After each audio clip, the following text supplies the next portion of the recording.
भविष्यव्रत कथा, जिसके सुनने मात्र से होगी जन्म जन्मांतर के पाप दूर।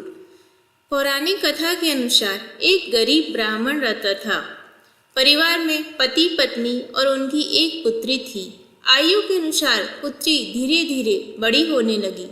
बढ़ती उम्र के साथ उसमें स्त्रियों के गुण का भी विकास होने लगा। वह बहुत ही सुंदर, सुशील और सर्वगुण संपन्न थी, लेकिन गरीब होने के कारण उसका विवाह नहीं हो पा रहा था। एक दिन उस ब्राह्मण के घर एक साधु महाराज पधारे। कन्या की सेवा से साधु महाराज का मन बहुत प्रसन्न हुआ। उन्होंने कन्या को लंबी उम्र का आशीर्वाद दिया और कहा कि इस कन्या के हथेली में विवाह का योग नहीं है। इस बात से चिंतित होकर ब्राह्मण परिवार ने साधु से उपाय पूछा कि कन्या ऐसा क्या करे कि उसके हाथ में विवाह योग बन जाए।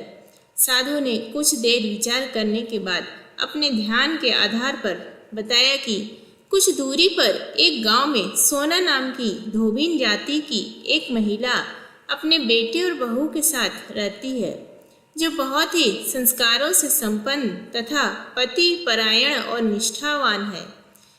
यदि ये कन्या उसकी सेवा करे तो इसके बुरे योग मिट सकते हैं।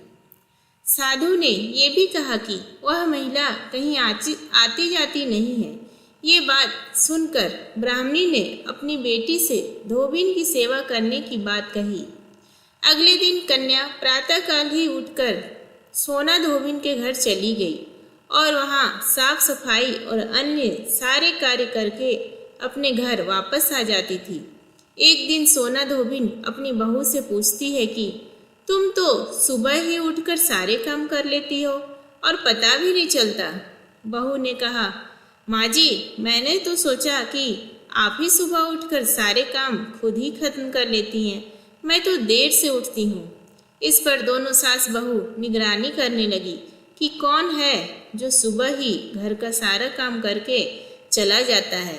कई दिनों के बाद धोबी ने देखा कि एक कन्या अंधेरे घर में आती है और सारे काम करने के बाद चली जाती है। जब वह जाने लगी तो सोना धोबिन उसके पैरों पर गिर पड़ी। पूछने लगी कि आप कौन हैं और इस तरह छुपकर मेरे घर में आकर क्यों काम करती हैं।